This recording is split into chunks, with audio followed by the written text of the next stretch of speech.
Waterloo Belgium की राजधानी Brussels के दक्षिण में स्थित है।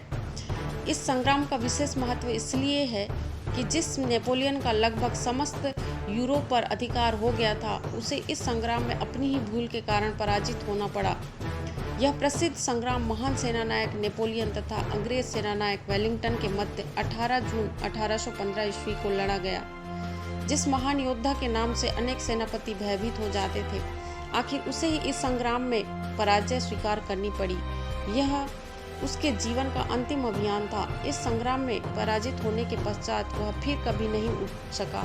यह युद्ध आर्थिक एवं राजनीतिक दृष्टिकोण से भी अत्यंत महत्वपूर्ण सिद्ध हुआ, क्योंकि इसके साथ ही फ्रांसीसी सैनिक प्रवृत्ति एवं अधिनायकवाद पर यूरोपीय राष्ट्रवाद की भावना प्रबल हो गई तथा ब्रिटिश पद्धति की श्रेष्ठता भी प्रमाणित हो गई। इस युद्ध के साथ ही नेपोलियन की विशाल साम्राज्य की इच्छा का भी पतन हो गया।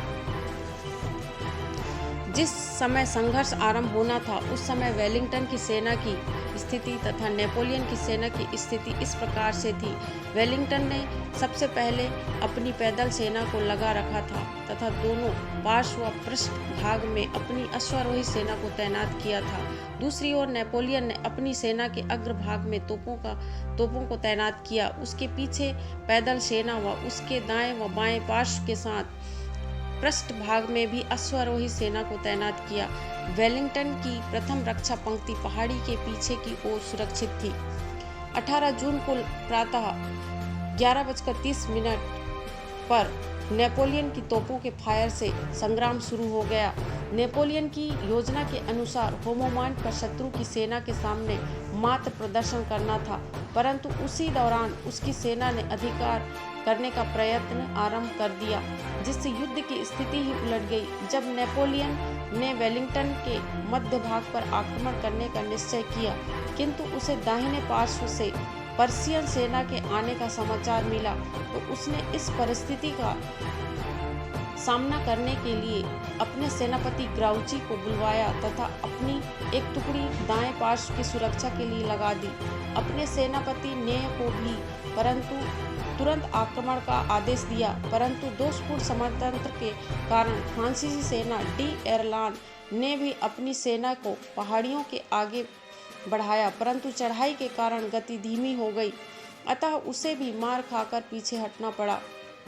ब्रिटिश अश्वारोही सेना ने तेजी के साथ घाटी पार करके फ्रांसीसी सेना पर आक्रमण कर दिया, परंतु शत्रु का दबाव बढ़ जाने के कारण उसे लौटना पड़ा।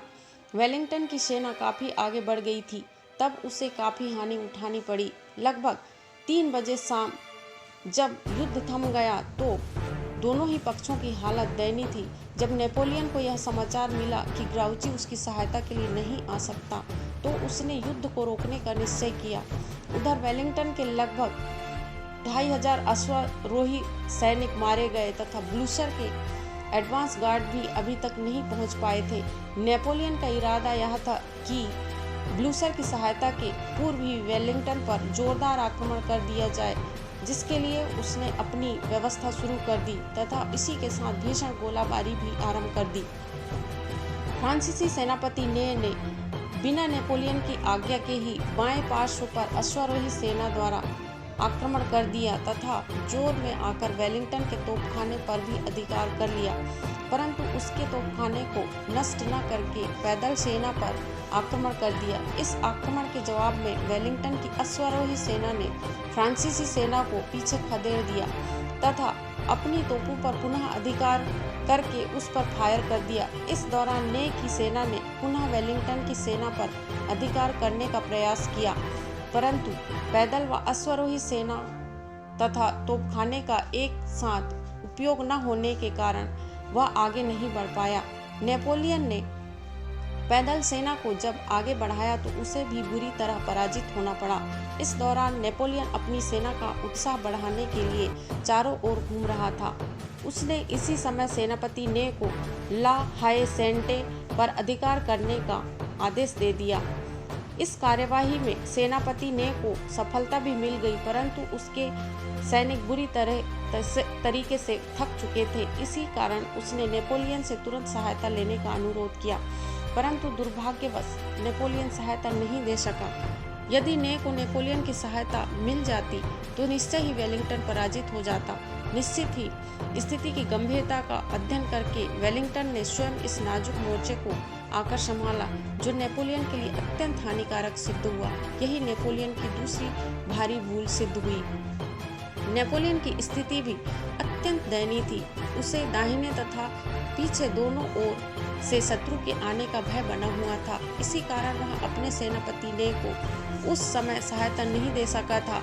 बाद में गार्ड की 8 बटालियनें ने की सहायता के लिए भेजी गई, परंतु तब तक युद्ध की परिस्थिति ही कुछ और हो चुकी थी, क्योंकि अगले अभियान में सेनापति ने को कोई सफलता नहीं मिली, बल्कि भारी हानि उठानी पड़ी।